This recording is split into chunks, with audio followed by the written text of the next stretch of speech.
Jom teman saya buat potato jacket. Sediakan kentang. Yang saya guna ni kentang pink. Saya beli kat pasar raya je. Kalau nak guna kentang biasa pun boleh. Cucuk-cucuk dengan garpu. Nak bagi dia mudah masak nanti. Buat ke semua kentang. Resepi penuh tengok di caption bawah deh.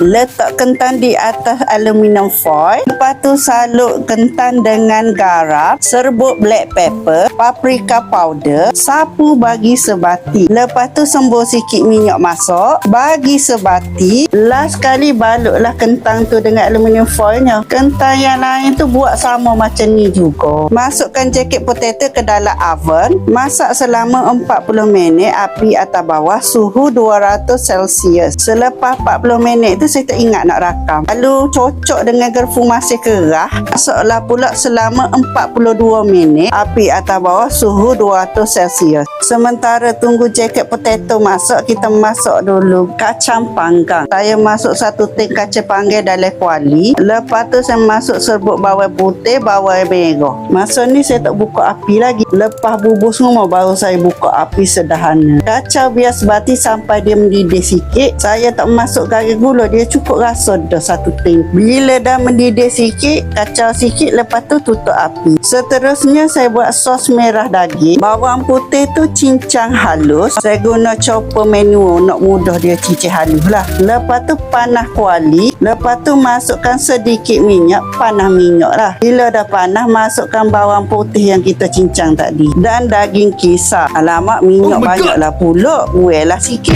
Masak sampai bawang putih naik bau dan daging tu dia masaklah sikit. Tapi kena kerak kacang lah nak bagi dia masak sekata. Kacang sampai daging tu nampak masak. Bila nampak daging tu separuh masak, masukkan sos tomato, sos cili, kacang biar sebati. Lepas tu masukkan cili flake homemade. Resepi cili flake homemade saya pernah bagi sebelum ni. Awak boleh tengok video sebelum ni saya pernah buat. Seterusnya masukkan serbuk paprika, kacang biar sebati, masukkan serbuk black pepper, masukkan cream cheese, kacang biar sebati, masukkan sedikit garam dan sedikit air masak. Kacau biar sebati sampai dia mendidih sikit dan tutup api. Ni potato jacket dah masak. Kiri potato macam dalam video tu. Cincang-cincang isi potato tu. Letak sos merah daging, kacang panggang, shredded mozzarella. Lalu potato jacket untuk kita bakar. Bagi mozzarella cheese tu cair. Bakar selama 6 minit api atas bawah suhu 200 Celsius. Okey, siap potato jacket. Jangan lupa subscribe, like, komen, share video ini. Terima kasih.